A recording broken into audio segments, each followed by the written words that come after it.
Olá, disciplina APS, Aplicativos e Projeto de Sistemas.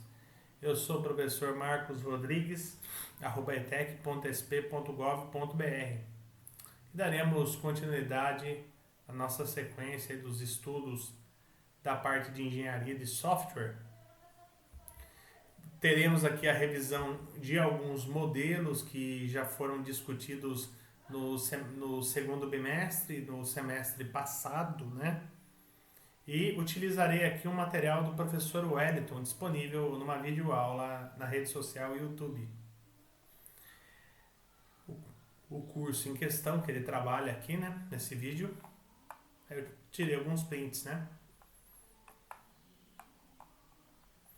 Bom, em se tratando de um ciclo de vida de um sistema, então considera-se aqui que envolve as metodologias de trabalho, as ferramentas que são adequadas no desenvolvimento das mesmas e os procedimentos, os processos que são utilizados. Essa união desses três raciocínios aqui é que deriva aí de uma maneira só, uma maneira sólida aí também, o processo de software. E se tratando de um ciclo de vida do sistema, é uma maneira genérica aqui expressada pelo autor, com certeza ele baseou-se aí em alguns estudiosos na área, como o Pressman, por exemplo, né? Um processo de software genérico. Então, o produto final aqui, ele chama de incremento do software, incremento. E existe esse ciclo, que também já foi abordado de uma outra maneira no semestre passado. Então temos aqui a fase da comunicação e o planejamento, que envolve aí a concepção do software. A fase de planejamento e modelagem, que envolve a elaboração do mesmo. E aí, depois da modelagem, nós temos a construção, que por si só já é a construção do software, né? E depois da construção existe a fase da implantação desse software. Então, quer dizer, da parte da construção até a parte da implantação, nós temos aqui a transição. Tá? Temos aqui, portanto, um produto, uma produção, uma versão de incremento desse software.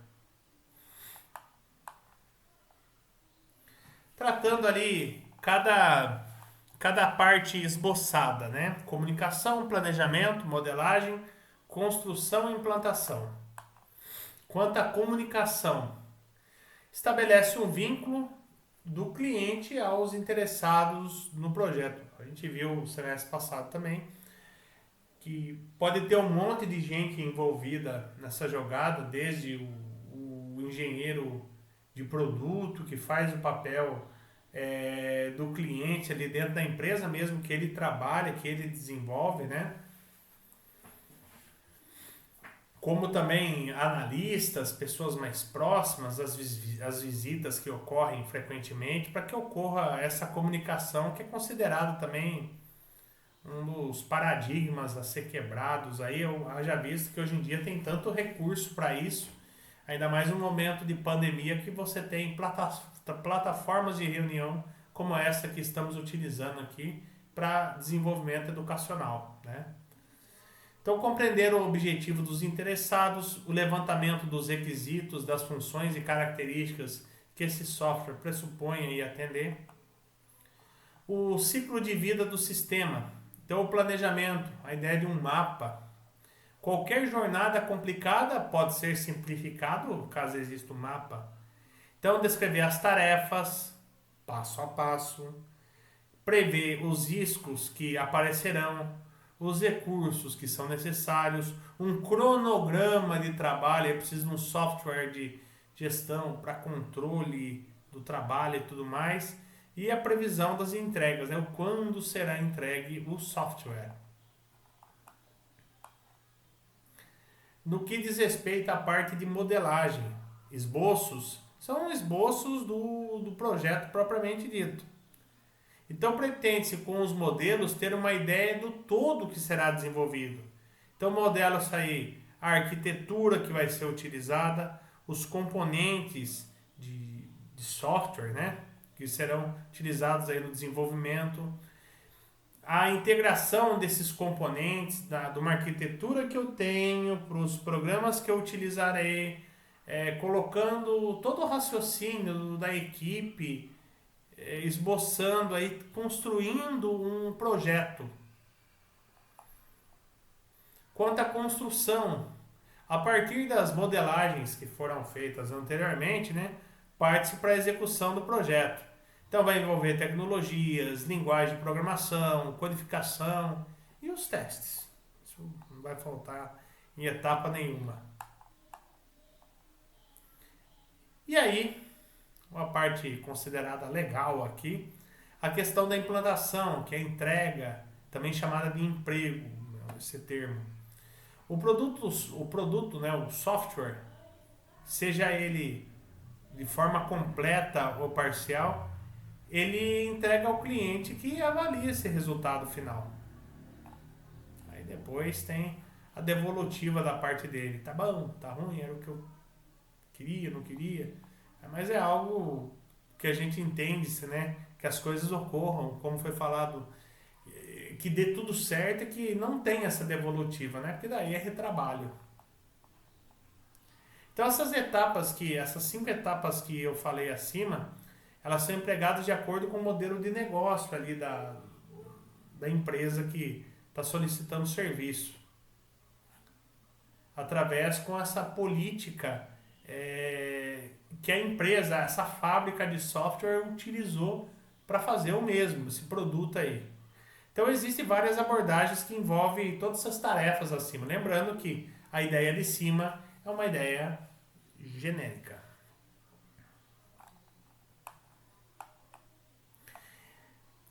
Um dos assuntos que a gente vai abordar, que agora não tinha sido pincelado, pelo menos nenhuma vez, é sobre o ciclo de vida do sistema no que diz respeito a um modelo chamado cascata. Pressupõe-se esse modelo cascata, que seria, obviamente, um modelo ideal, ele é sequencial. Tem uma etapa, vai para outra etapa e assim por diante. Seria praticamente um caso de sucesso, onde cada etapa, uma vez produzida, vai para a próxima etapa, entendendo-se que a anterior não falhou, e assim eu teria um resultado final. Mas sabemos que, diante das mudanças que ocorrem, os prazos, mesmo você tendo métricas antes, turbulências podem acontecer e esse modelo cascata, de fato, ele não acaba sendo efetivo. Ele é considerado pelos estudiosos aí como um modelo clássico. Todavia, na sua prática, ele pode não funcionar muito bem. Então, ele é um modelo sequencial linear, o mais antigo. Então, para utilizar esse modelo, os requisitos do negócio devem estar bem compreendidos no início do projeto, o que na maioria das vezes nunca é realidade. Daqueles processos da comunicação, planejamento, modelagem, construção e implantação, a comunicação, iniciação do projeto, levantamento de requisitos, o planejamento, as estimativas, o cronograma, o monitoramento, a modelagem, análise, projeto, construção, a codificação, o teste, a implantação, a entrega, a manutenção, feedback. Só lembrando uma coisa que eu não falei anteriormente, que o professor Wellington utiliza aqui, pessoal, acabou passando batido. Todo esse raciocínio das etapas aqui de ciclo de vida, ele utiliza, sempre acaba caindo nessa questão de desenvolvimento de projeto, uma analogia com a construção civil. As etapas para desenvolvimento de uma residência, por exemplo. Então ele fala muito isso na videoaula dele, a maneira como ele coloca aí uma analogia perfeita do mundo real. Voltando aqui, Lembrei disso, não podia esquecer desse gancho. Então, a implantação, a entrega, a manutenção, o feedback por parte do cliente. Então, esse é o modelo cascata. Aí, como aquele modelo cascata não satisfaz, né? Muitos modelos posteriores surgiram, mas não é porque aquele lá não funcionou. Em cima daquilo que não estava sendo, digamos, por uma literatura agradável, foi feito, né, um estudo da época que ele foi, né, entendido esse raciocínio, e ele foi melhorado. Ele não é descartado esse modelo cascata. Inclusive, nesse modelo iterativo incremental, onde o produto final aqui chama de entrega. Então, a entrega. Cada gráfico, cada simbologia dessa, de incremento 1, incremento 2, incremento N, enfim, é uma representação de modelo cascata. Pois, veja bem, nesse modelo iterativo incremental, quando ocorre aqui a fase da comunicação, planejamento, modelagem, construção, de forma paralela, outros processos aqui são realizados em outros incrementos. Eu quase falei agora, outras iterações, que na prática eu já utilizei essa expressão, tá? Existem vários sinônimos para isso aí. Então, por exemplo, você está aqui no incremento 1, você pode estar na fase de modelagem e o incremento 2 já está rolando aqui com a fase da comunicação, assim como o incremento lá na frente, tem um outro lá que está na fase de planejamento já. Entrega-se pedaços por pedaços para depois formar um todo, digamos assim, para o cliente, em cima de um tempo do projeto e as funcionalidades e as características do projeto em questão. Esse cara aqui, essa roda viva aqui, né, é o protótipo. Nós falamos dele há um tempo atrás. Vamos ver se vocês se recordam. Lembra dele? Delimitando o início e o fim. Então, a toda essa sequência aqui, né, feita. O protótipo seria, se a gente olhar essa ideia aqui, ele tem um início e tem um fim, ele seria, digamos, como uma fase aqui do modelo iterativo incremental. Esse cara aqui, ó, tem um início e tem um fim. Também, veja só, aquela ideia do modelo cascata que foi falada anteriormente e a ideia do protótipo, aquilo que é entregue, se assemelha também a esse cara aqui. Todavia, temos que levar em consideração o seguinte, que aqui é apenas um protótipo.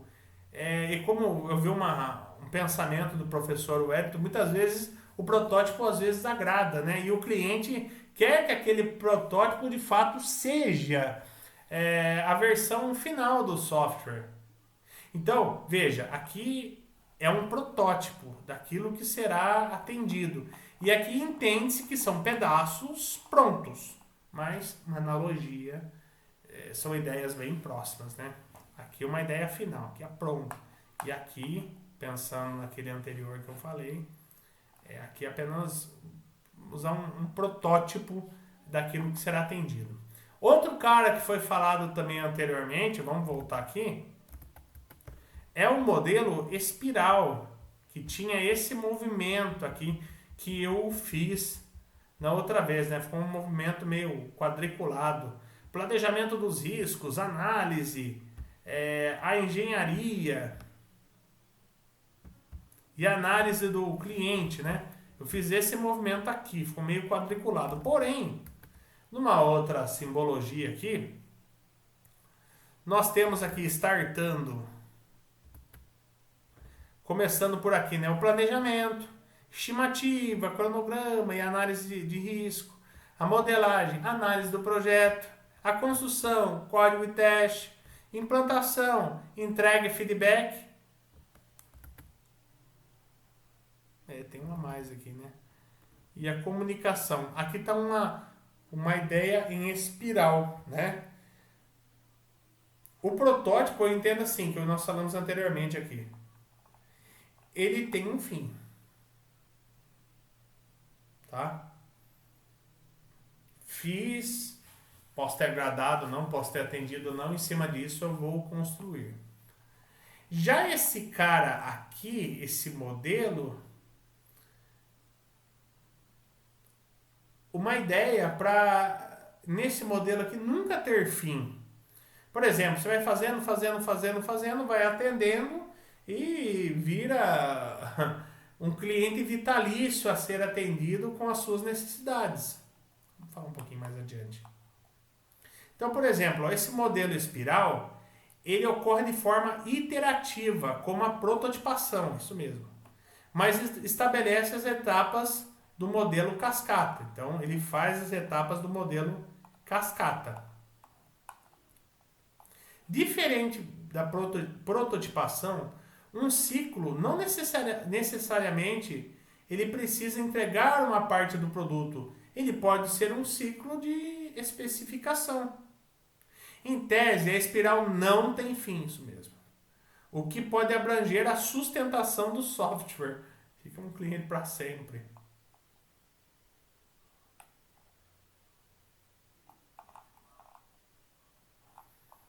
Repetir duas vezes o print. E aí, assim, retomando. Falei aqui do modelo cascata, modelo clássico, né? O modelo iterativo incremental, prototipação, modelo espiral. Não tem esses dois. E aí, pessoal, existem outras, deixa eu usar aqui, outras metodologias hoje em dia que coloca-se a mão na massa e são metodologias bem modernas. Podemos visualizar aí nos próximos dias, fazer um levantamento sobre uma ou algumas, muito utilizadas nas empresas, não só na parte de tecnologia, no que diz respeito à parte de TI, tecnologia da informação. Esses métodos são chamados de métodos ágeis e ele valoriza o seguinte: pessoas e interações do que um processo. O software funcionando acima de documentação. Colaboração dos clientes por cima aí dos contratos que são estabelecidos. E respostas a mudanças, faltando estralar meu dedo aqui, né? Acima de planos. É bem ágil, gente. Essa metodologia ágil, ela é difícil afirmar com antecedência os requisitos que sofrerão alteração ou persistirão. Vai perdurar aí. É difícil prever quanto de trabalho será necessário antes que a construção inicie. Análise, projeto, construção e tese não são tão previsíveis. Que teses, Marcos? Perdão. Análise, projeto, construção e testes não são tão previsíveis como espera-se. Então, essa metodologia ágil é iterativo incremental, que é o que? Pedaços, né? Aquele gráfico onde cada um faz uma quantia lá, atendendo uma necessidade de um todo, né? Trabalha com protótipos, que é aquilo lá que foi visto anteriormente. Ele é adepto aí às mudanças, procura entregar num espaço curto de tempo, valoriza a comunicação pessoal de uma forma bem simples e foca em colaboração e habilidades e competências das pessoas. Eu, particularmente, quando trabalhava na empresa de desenvolvimento, Eu conheci apenas um em funcionamento, só que não chegou na nossa filial que se anotado esse método ágil. Digamos que na matriz pensou se passou para a gente tudo mastigadinho. O cara que nós conhecemos na época se chamava Scrum, mas existem outros.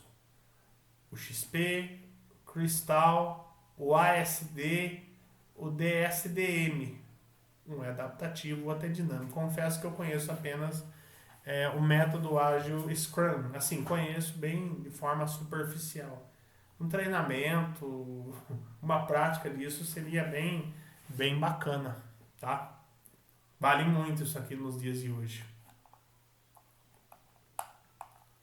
Senhores, em cima dessa pincelada que a gente deu sobre alguns conceitos já tinham sido vistos no semestre anterior e agregamos algumas coisas novas, eu encerro esse raciocínio. Um abraço a todos e até logo!